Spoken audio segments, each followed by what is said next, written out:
দেখছেন বিস club biscuit presents প্রবাস কণ্ঠ প্রাইম নিউজ।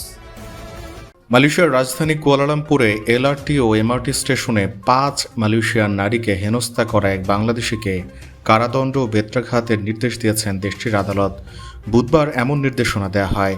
সংবাদ মাধ্যম মালয় মেল জানিয়েছে ওই বাংলাদেশের নাম মোহাম্মদ রমজান আলী। 41 বছর বয়সী ওই বাংলাদেশি দেশটিতে নির্মাণ শ্রমিকের কাজ করেন।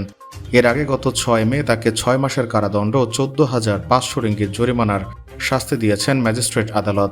এরপর শাস্তি পর্যালোচনা করে তাকে 1.5 বছরের কারাদণ্ড এবং একটি বেত্রাঘাত করার নির্দেশ দেওয়া হয়। গত 27 এপ্রিল রমজান আলীকে গ্রেপ্তার করা হয়। তার দণ্ডটি ওই দিন থেকেই কার্যকর হবে। মালয়েশিয়ায় থাকেন, আন্তর্জাতিক কর্মপরিবেশে স্মার্ট ও সফল ক্যারিয়ার করতে প্রস্তুত, তবে আপনাকে খুঁজছে প্রাণ মালয়েশিয়া। সমগ্র মালয়েশিয়া জুড়ে বিভিন্ন পদে আপনি হতে পারেন আমাদের পরবর্তী টিম মেম্বার। আপডেটেড সিভি সহ হোয়াটসঅ্যাপ করুন এই নম্বরে। গত 6 মে রমজান তার বিরুদ্ধে ওঠা অভিযোগ স্বীকার করে নেন। তিনি এক জার্মান ও 4 মালয়েশিয়ান নারীকে শ্লীলতাহানির উদ্দেশ্যে তাদের উত্ত্যক্ত করেন। ওই নারীদের বয়স 21 থেকে 28 বছর।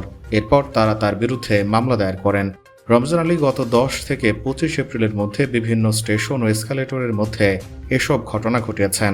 এদিকে রমজান আলীকে তার পরিবার নিজ দেশে ফিরে নিতে আবেদন জানিয়েছিল, কিন্তু আদালত তা গ্রহণ করেননি। রমজানের ভাই আদালতে উপস্থিত থেকে আবেদন করেন, তবে শেষমেশ রমজান আলীকে 1.5 বছরের কারাদণ্ডের আদেশ দেন আদালত। প্রবাস কণ্ঠ নিউজ ডেস্ক।